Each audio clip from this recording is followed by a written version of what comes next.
Hi guys, video number 3. So I'm actually gonna have like a mid sort of dinner right now before I actually make dinner for tonight. But since this step takes so long, I'm just gonna go ahead and get it started, and then I'll continue everything else later, and everything else would probably be much quicker than this. This needs to be in the pressure cooker for like an hour. So I'm gonna do that first. So what today's menu is Ropa Vieja with arroz y frijoles. So it's something very authentic Cuban, with, some technology that I'm using because progress. So, yeah, this is how it goes. My little like insert here, and I have my flank steak all completely thawed out. So all I'm gonna do is gonna put the flank steak in the insert. I'm gonna season it just a little bit. I'm gonna have plenty of time to season it later, but and then I'm gonna fill it with water and let it pressure cook for around an hour. The first thing I'm going to do is drain the blood of this package. I don't really want this in my liquid. A little bit of blood is okay, but like it's not like I want to fill it up with. In America, I always see flank steak grilled and ate at like a medium, or medium rare temperature. I like to stew it, basically. This is basically what flank steak, what ropa vieja is. And I will explain that a little bit later in that process. But right now I'm just gonna salt it, pepper it, season it, cover it with water, and put it in the cooker. Here we have it. We have some of that seasoning I showed you guys last time, salt, pepper, and bay leaves. And it goes. You want this completely covered in water, completely covered.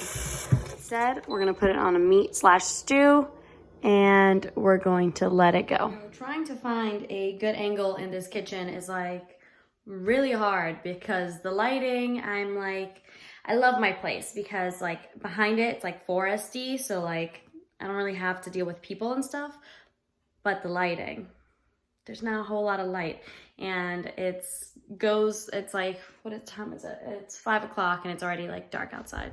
See? Forest. So like I have no I don't know where to go to the light, but anyway, that doesn't even make sense with this video, or it doesn't even matter. But it is 5 o'clock. I'm making myself some coffee, and I'm also about to make dinner. So coffee brewing. This is ready. I'm gonna start venting it and letting the steam out, and then we're gonna check it and see if the meat is cooked all the way through, because you want to be able to shred it. So we'll see if it's cooked through. We are going to need a rice cooker, a pressure cooker, or if you want to do the meat, if you don't have pressure cooker, you just have to let the meat basically simmer / almost boil, not really boil, for as long as it takes for the meat to be able to shred completely and come apart. And that's usually around 45 minutes to an hour. It depends. I need like a deep / sauce pot / saute pan, another sauce pot. This is gonna be for the meat. This is gonna be for the beans. And then we have kind of like our stockpile of ingredients here. We're gonna need peppers, onions, garlic, rice, your choices of seasonings. Mine are like what I said, my go-to, which is, this is a mix of cumin, oregano, salt, garlic, and other spices, black pepper. Gotta go super basic Hispanic with adobo. Just some olive oil, any type of, oil. And just any tomato sauce. I also like to use tomato paste, but I don't actually have any on hand. And that tomato sauce is what we get at school with the gold points that I've told you guys about. So this is it. I think I stockpiled and I gathered all the ingredients I need. If not, I'll let you guys know if there's anything else I use, of course. Can we just admire the noise? The birds? Can you guys hear that? Because I think that's so cool. This is the meat. I'm going to take a fork and basically kind of grab at it. And I don't know if you guys can see, but it is coming apart. I'm just pulling it. Okay. I'm just moving it / pulling it, and it's completely coming apart. Like, that's what we want. That's exactly what we want. So that's good enough. I'm going to take the meat out just so it starts cooling down and it's easier for shredding. We are going to want to use some of that water later in the stew, so let's save that. Here's that piece of steak. It's very loose, very tender. This is exactly where we want it. Alrighty. So coffee's in hand. I am getting prepped with energy. First step for this is, like I said last time, let's remember what I'm teaching. Mise en place. That's a French term for everything in its place. So what I'm gonna do is I have my rice, I have all the seasonings I'm gonna use, I have everything out, all the pans, I have my tools. Well, the tools are in the drawers, those are easy. And then the rest of it's the veggies, which are just the peppers, onions, the garlic. That's basically the sofrito, that's the Hispanic sofrito, or the word mirepoix, which is basically the base of any super sauce. So that's what I'm gonna be chopping up now. And yeah, let's get on started. My knife, which is not my knife, it's Momsy's, is a little dull, but we'll see how it does. All right. Also, please let me know if you want me to do a video like of me chopping things and like different cuts and sizes. I'm not a pro, like I've said before, but like I could definitely teach you guys that if you want to see it. Okay, so the first onion is going to be for my rice. Since the rice is going to take a good amount of time in the cooker, I'm just going to get that going first as well. So we cut both sides, the core and the stem, and then we're going to peel it off, peel the skin off. It's usually 1 or 2 layers.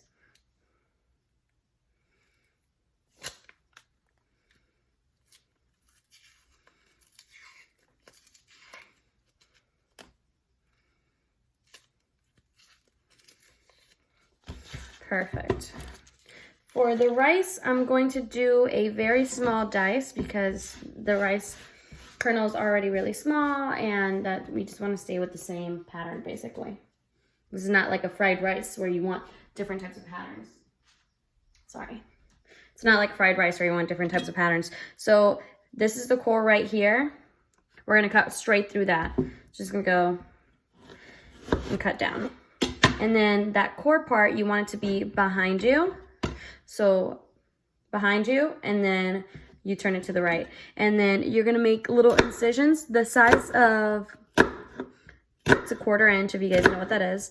I'm just gonna go straight down, but you're not gonna cut through the core. You want it to stay intact so then the onion stays together with each little slice you make. And then after you make the indentations, then you just slice down.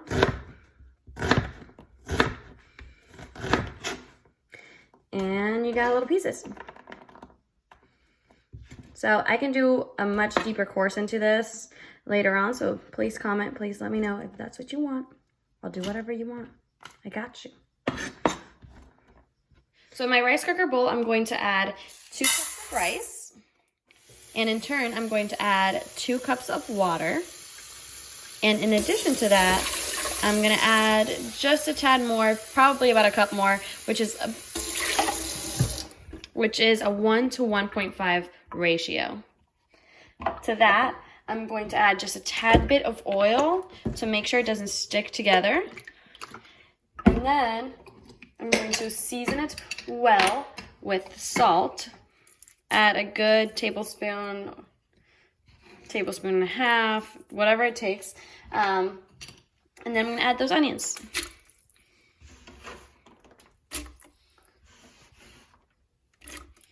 Gonna be some really, really tasty rice.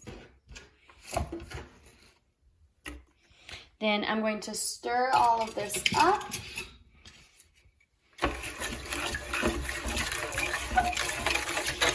The trick to know if you've seasoned the rice well enough is I usually try to add the oil last so then I don't have to try the oil, but I just literally stick my finger in it and try the water. If the water is salty, then it's good. If it's not salty enough, then add a little more salt. The water has got to be salty for the rice to be well seasoned. That is a trick that my 102-year-old great-grandma taught me a few years back, and I still use it to this day. It's never done me wrong.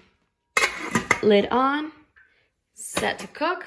All right, guys, I got my camera guy back, so I don't have to do this one-handed anymore. So I just finished mise en placing. So I did my regular, like, little chopped up onions and peppers and stuff for the beans, and then I have like my sliced ones for the flank steak stew thing, and then the garlic is minced. So I have about 1 onion and about a whole pepper here in combination of these two, and about 3 to 4 cloves of garlic for the beans. And then I have 1 onion and a half for the flank steak, about a whole pepper and a half, and then probably about 6 to 7 cloves of garlic.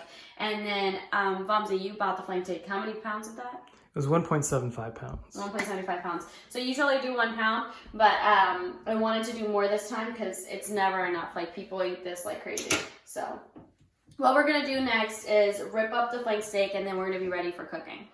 Come closer for this, so remember, we just put it in the pressure cooker. That's all we did, and seasoned it. So for this next part, all you want to do is you just want to shred it. So this is why you want to make sure it cooks all the way through until you can just do this super easily. And I have done this while the meat's really hot. You burn your fingers, so I recommend doing what like I did, taking it out of the liquid and letting it cool for half an hour before you actually like do this ripping part, because if not, you can really burn yourself. And another thing that I usually see in restaurants whenever I find Ropa Vieja is that they rip the meat way too much, and it's like really thin pieces, and you really want like chunks and thin pieces, and like you want texture. You don't want it to be like this like fine like sloppy Joe mixture. All right, it's game time. So I got both my pots. This one's gonna be for beans, this one's gonna be for the flank steak. So I'm just gonna turn both of these on. I'm gonna put this one on around a 7. I'm gonna put this one around a 7 as well. Then we're gonna add the oil. I just wanna basically cover the bottom. Just gonna saute the veggies. Here I'm gonna do the same. Add just enough to coat the bottom. I don't want an excess of oil in there. I don't want oily beans or oily steak. All right, guys, so to test if your oil is ready for cooking, you're gonna take a strand of onion and you're gonna add it. If it starts sizzling, it's ready. If it stands still like that, it means it's not. If you hear this next one is, I already added some of the stuff in there because it is ready and it's already sizzling. So I'm just gonna go ahead and add the rest of the peppers and onions. And then I'm gonna hold back the garlic just for a little bit, because the garlic burns easily. So I want kind of the heat to go onto these peppers and onions because they take a little longer to cook. And then once those are in there, I'll add the garlic. So we got this, coat it nice and good with the oil. Let that take the heat away. Then adding the garlic. Combining all of these together. And then for the beans, the ones that we're going to use the most is, I like to use oregano and cumin specifically. So just regular spices. So good amount of oregano in there. Good amount of cumin as well. And now we're going to stir this up.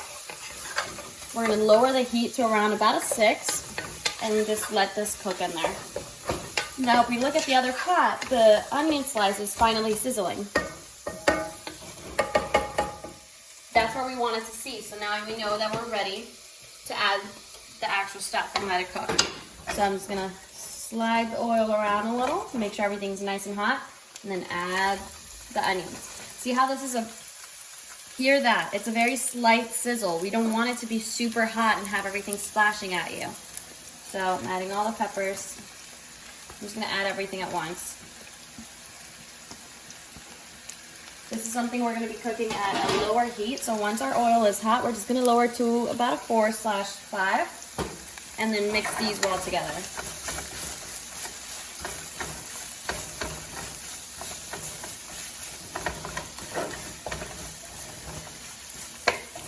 We want this to have texture, and we want these sliced in a little bit different thicknesses, but pretty even on all around all of it. And then we want to add the flank steak next to make sure it gets all that flavor. So like I said, we like to season at every step. So now that we have everything in there, I take my salt, season that really well. I'm going to take the bijol and cumin, oregano, that's what's in here. Put that nice all around.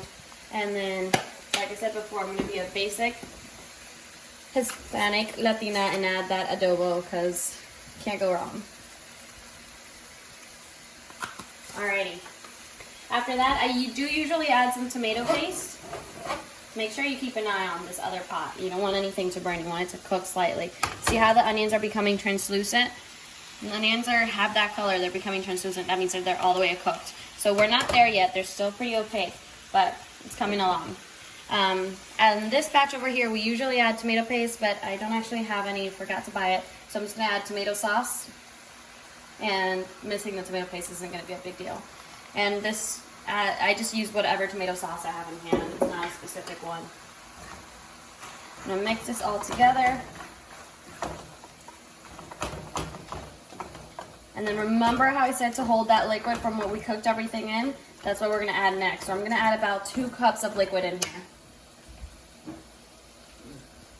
Alright, so we have that liquid in there, which is basically our broth. I'm going to have a little measuring cup and grab 2 cups. It's really, this is not a very measured recipe. A lot of the times I cook, I just go with what I go and whatever it needs. So, add this to here.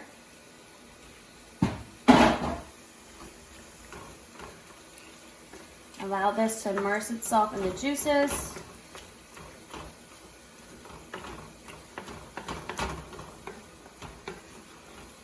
Give that a nice stir, make sure everything's very tomatoey. Then I'm going to take this lid, go ahead and place it on top, get it out of my way, and I'm going to turn up that heat until max, just to have it come up to a simmer, and then I'm going to turn it down. So over here we have the beans. This is pretty well cooked. This is exactly where I want it to be. Now we're just going to add the beans. So, and I am using a cheat sheet, so don't judge me. Growing up, my mom was always on the go, and whenever I was helping out with dinner, we would always buy these canned beans. I mean, it's Goya, it's Hispanic as it gets. But these are just super helpful because we don't always have time to have the beans soak and then pressure cook them and this and that. And like, I have a very busy lifestyle, so I definitely don't have time to do that. So I always use the black beans, Goya, any black beans really that are in a can that I buy from the store. Sometimes I buy really cheap ones, whatever. So I have my sofrito here. They're cooked as much as I wanted to. Now I'm going to go ahead and add the beans. I like my beans on the thicker side. Some people like them to be a little more soupy. It's really up to preference. If you like them more soupy, all you have to do is add a little more water than what I do. So I'm just adding both cans of beans.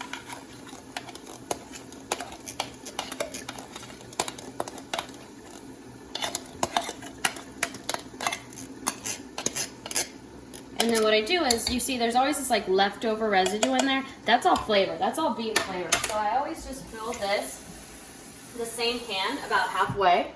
I'll fill both of them halfway. And then I'll take a spoon or fork, whatever it is. Make sure I stir it through so I can grab all that flavor from the bottom. And then I put that into my mixer. Same thing on this one.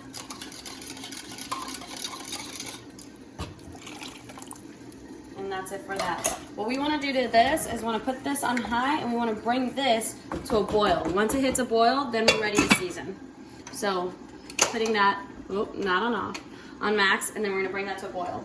On this over here, we've already come up to a simmer. That's pretty fast. So be careful with taking off the lid. So now we're simmering.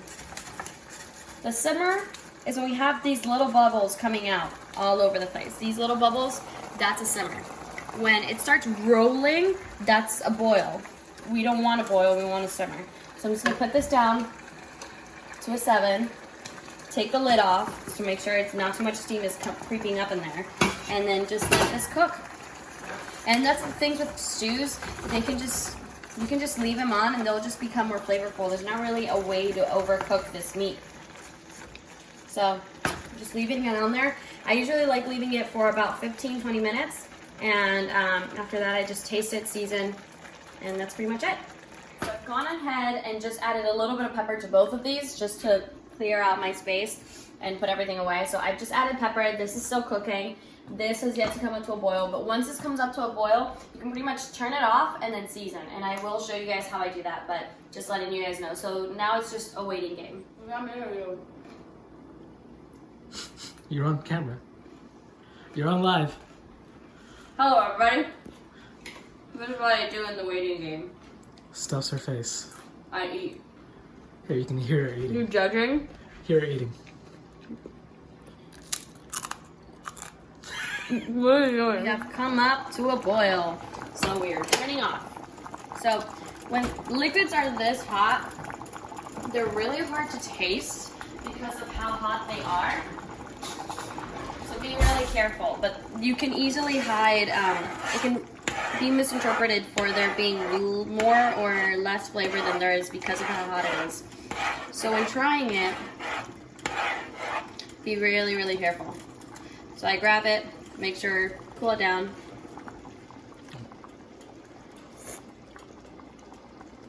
And since I have yet to add salt to this, I always know I need to add salt. But I just try it anyway, and I pretty much know it's about a teaspoon and a half.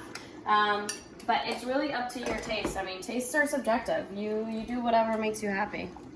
What did I do with that spoon?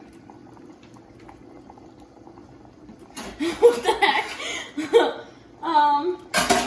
I throw it in here? Is it in there? Found the spoon.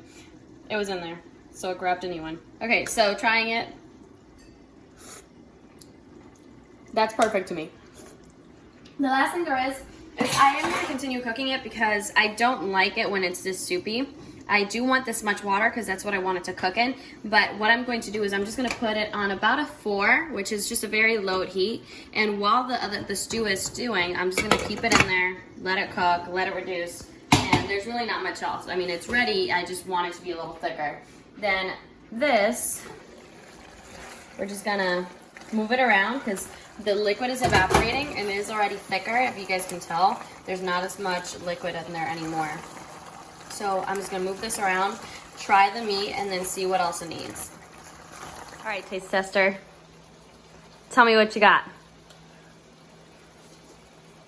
Ew. Oh, shit. Really good. Anything? Anything it needs? I think it needs a little more spice.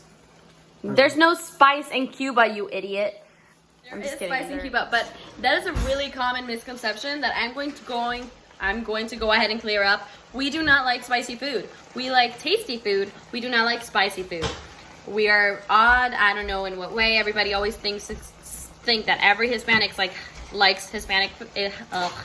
Everybody always seems to think that Hispanics like spicy food, but not all of them do. I actually do, but I was like raised here, so it doesn't count. And my stepdad's Honduran, so also it doesn't count. But in Cuba, we do not eat spicy food. Clear that up. All right, we are off, and we are about to serve these gentlemen. These are our beans. Not all the way as reduced as I like, but these are just gonna keep reducing as they go, so I'm fine with that. And then we got our stew meat here. Very nice, very juicy, very textury or whatever. And all right, so we got our rice, not forgotten. So whenever they cook, and I add the onions, they always rise to the top. But there's nothing wrong with that. So just mix this in, and you don't really want to stir rice because it makes starches come out and it makes it creamy. And white rice is not supposed to be creamy.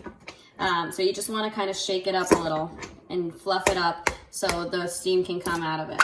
But that's it, and that's ready to serve as well. So let me make you a plate. You guys want to eat? Russell, this is for you. All right, so I'm just serving these guys and plating. I'm not going real fancy with this. I'm just putting it all in the meal. How much you want, Bumsy? That's good, thank you. Gotcha. All right, next, we got beans. Do you like soupy beans or do you like non-soupy beans? Dude, Do you like juicy beans or do you like non-juicy beans? non-juicy beans, please. Non-juicy beans, I got you. Adam, do you like juicy beans or non-juicy beans? Juicy! All right, got you. See, so we're just gonna juice him up. Oh yeah. It's good because he needs. You need the color. He needs to fart. He needs to fart more. Stop! I'm not putting that in there. Gross. So, there we go. Really nice, flavorful, veggie-licious beans. Last step, y'all. See these? Beautiful. That's what you want. I'm not giving you that much. Okay, just kidding. There you go. Woo! Wow, that's a lot. Actually, I'm removing some. There's no way you'll eat that. Yes. All right, next. I know Adam will eat up a storm, so he can get some meat. No, he's a young one. Give me some more. He's a youngin'. He's growing. All right, there we go. And then I ate a little bit. And the rabbit. Stop. Okay. Okay, guys. We cooked together yet again. Thank you so much for all the support I've received for my last 2 videos. I will continue making more, and every time I make a meal, I'm going to try to record it because I don't want to waste food either. So, thank you for watching. Keep on liking, keep on commenting, and let me know what you guys want to see next. See you next time.